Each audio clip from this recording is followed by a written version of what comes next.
Hello दोस्तों, तो मैं इसमें स्वागत करता हूं आपका इस वीडियो लेक्चर में। देखिए यहाँ पीछे लिखा हुआ है कि how to start journey for IIT JAM. ठीक है ना। तो आईआईटी जैम को यार एक आईआईटी जैम के जैसे मत लो, मतलब एक एग्जाम के जैसे मत लो। ठीक है ना। अगर आपको आईआईटी जैम करना है ना तो उसको एक मतलब एक जर्नी बनाओ, कुछ सीखने की जर्नी बनाओ। समझ पा रहे हो मैं क्या कहना चाह रहा हूँ? जैसे कैसे क्या कहना चाह रहा हूँ मैं भैया कि जैसे आपने अब तक जो नहीं किया था, मान लीजिए जो आईआईटी जैम के लाइन में आना चाहते हैं, मतलब बीएससी एमएससी वगैरह कर लिए हैं बीएससी, और वो एमएससी की लाइन में आईआईटी जैम की लाइन में आना चाह रहे हैं, तो उन्होंने जो अभी तक नहीं किया था, ठीक है ना। जैसे मान लीजिए कुछ लोग तैयारी करके आए होंगे, 12th वगैरह में कुछ ने तैयारी की होगी, ठीक है ना, फिर उन्होंने बीएससी परस्यू किया, अब वो आईआईटी जैम के लिए आ रहे हैं। ठीक है।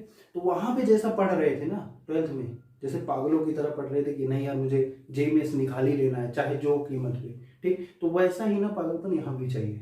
ठीक, तो आप वहाँ पे डिफरेंस मत लाइए। लेकिन जो जिन्होंने तैयारी नहीं की उन्होंने सीधा एमएससी किया और वो आना चाह रहे हैं इस वाली लाइन में, ठीक। क्योंकि मैं ये बता दूं आपको, कंपटीशन करना है किससे ना, उस आईआईटी जैम वाले आईआईटी जेईई मेंस वाला जो लड़का जो तैयारी करके आया है, ठीक, उनका अगर सिलेक्शन नहीं होता तो वो इस वाली लाइन में लगभग लोग आ जाते हैं। ठीक है ना। तो आईआईटी सबका सपना होता है, आपका भी होगा। ठीक, कंपटीशन आपका उनसे है, तो उन्होंने जो वहां पे किया था वो भी आपको करना पड़ेगा, और आपको एक्स्ट्रा भी पढ़ना पड़ेगा बीएससी का सिलेबस।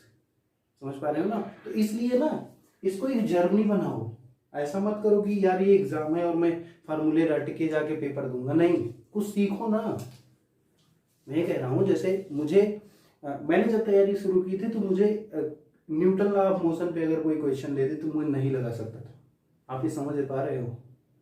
मुझे नहीं पता था कि इक्वेशन ऑफ मोशन किधर लगाओ और न्यूटन लॉ ऑफ मोशन कब लगेगा, ये भी नहीं पता था। समझ पा रहे हो? लेकिन वहां से शुरू किया हमने कि नहीं यार मुझे ये सीखना है। मुझे ये नहीं कि एग्जाम निकलेगा या नहीं निकलेगा, ये सब तो सोचना ही नहीं है। अभी क्या करना है ना, आईआईटी जैम को जर्नी बना के उसमें सिर्फ और सिर्फ ये सीखना है। ये मतलब जो फिजिक्स आपको नहीं आती थी, जो फिजिक्स आप चाहते थे कि मैं समझ पाऊं, नहीं समझ पा रहे थे, अब उसे समझना है। समझ पा रहे हो? तो वो कैसे समझ पाओगे? वो समझ पाओगे बुक्स के जरिए। आपने बुक्स पढ़ी, ठीक है, वहां से थोड़ा कॉन्सेप्ट मिला, आपने वीडियो लेक्चर देखे हमारे, और भी यूट्यूब पे बहुत सारे वीडियो लेक्चर वहां से देखे, वहां से गेन किया, वहां से देखा कि यार अच्छा ये न्यूटन लॉ यहाँ लगेगा, अच्छा इक्वेशन ऑफ मोशन जब एक्सेलरेशन कांस्टेंट रहता है तभी लग सकता है।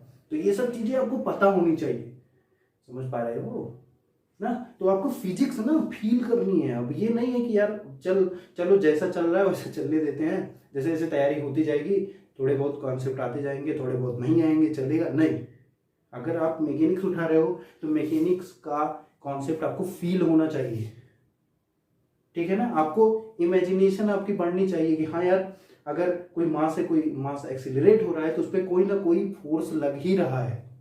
ठीक है ना। ये आपको फील होना चाहिए। करो ना, फील क्यों नहीं कर पा रहे हो यार? सोच पा रहे हो ना। इसीलिए कह रहा हूं कि आईआईटी जैम को ऐसे हल्के में बिल्कुल मत लो, उसको पढ़ो, उसको समझो। फिजिक्स आपको मैं मान रहा हूँ, ठीक है, आपने बीएससी सेकेंड ईयर तक कोई फिजिक्स पढ़ी ही नहीं है, कुछ नहीं पढ़ा, अब तो शुरू कर दो। ठीक है। मैं कह रहा हूँ नहीं यार, कहोगे नहीं सर 8-9 महीने ही हैं और टाइम बहुत कम है और सिलेबस बहुत ज़्यादा है, अगर मैं 12th का पढ़ने जाऊंगा मैकेनिक्स तो छूट जाएगा। नहीं, ऐसा नहीं है। मैंने भैया पहले मैंने एनसी वर्मा की है, ठीक है, Newton law of motion, friction हो गया, इक्वेशन ऑफ मोशन हो गया, इनके पहले एच सी वर्मा सर की जो बुक है ना वहां से मैंने पहले उसको लगाया, फिर उसके बाद मैं आगे आया। समझ पा रहे हो? तो पहले छोटे छोटे से शुरू करो ना, सीधा आके जैसे अभी जैसे मैं कह रहा हूँ आईआईटी जैम की तैयारी शुरू कर दो, ठीक है, आपने शुरू किया, न्यूटन लॉ ऑफ मोशन पे डीएफआर में, जेस्ट में, जैम में क्वेश्चन आते हैं, ठीक है, लेकिन आपको सिंपल क्वेश्चन नहीं आते तो आप उसको कैसे टैकल करोगे, ये तो सोचो। तो मैं ये कह रहा हूँ कि ठीक है, मुझे नहीं आता था, आपको भी नहीं आता, कोई दिक्कत नहीं है, तो मैं एक पॉइंट जहां से मुझे शुरू करना चाहिए वहां से शुरू तो करूं। ठीक है ना। तो मैं क्या करूंगा, पहले एच सी वर्मा के क्वेश्चन लगाऊंगा। एच सी वर्मा के जो शुरू वाले क्वेश्चन है बहुत ईजी होते हैं, जैसे जैसे आगे बढ़ते जाओगे आप क्वेश्चन का लेवल धीरे धीरे बढ़ता चला जाता है, ऐसा ही होता है। ठीक है ना। जब उसको लगाओगे ना तो एक फील आने लगेगी, अच्छा यार मुझे फिजिक्स आ रही है, उसमें टाइम जाने दो, 1 महीना, 2 महीना, 3 महीना, लेकिन जब आपको एक बार समझ में आने लगेगी ना, classical mechanics, electromagnetic theory, mathematical physics, ये सब चीजें जब समझ में आने लगेंगी ना, तो आप ये देखोगे कि आप में मतलब जब 6-7 महीने बीत जाएंगे ऐसे करते करते, मतलब आपने बुक पढ़ी, क्वेश्चन लगाए, बुक पढ़ी, क्वेश्चन लगाए, नहीं समझ में आया, लेक्चर्स दिखे, ठीक है ना। कॉन्सेप्ट क्लियर करते करते जब आप 6-7 महीने बाद खुद को देखोगे तो आप ये कंपेयर कर पाओगे कि 6 महीने पहले मैं कैसा था और अब कैसा हूँ, ठीक है ना। तो ये चेंज 2 दिन में, 4 दिन में, 1 हफ्ते में नहीं आएगा। ये चेंज अगर आपको देखना है तो 1 महीने 2 महीने बाद देखना, ठीक है ना। अगर आपको जेन्युइनली, मैं ये कह रहा हूँ कि अगर आपको जेन्युइनली आईटी जैम करना है, सही में अगर आपको आईटी जैम करना है और आगे जाके एमएससी करनी है अच्छे से, उसके बाद आपको फिजिक्स में कुछ अच्छा करना है, देन प्लीज भैया जो बेसिक कॉन्सेप्ट्स है उसको जरूर क्लियर करते रहिए, ठीक है ना। क्योंकि क्या होता है ना, बहुत सारे लोगों को मैंने देखा है, मेरे साथ ही एक मतलब मेरा कलीग था, या ऐसा कह सकते हो कि उसने कहीं और से पढ़ाई की थी, मैं इसके साथ इंटरव्यू देने गया था, ठीक है ना। उसकी जस्ट में थी 60 रैंक, मेरी थी 97, ठीक है ना।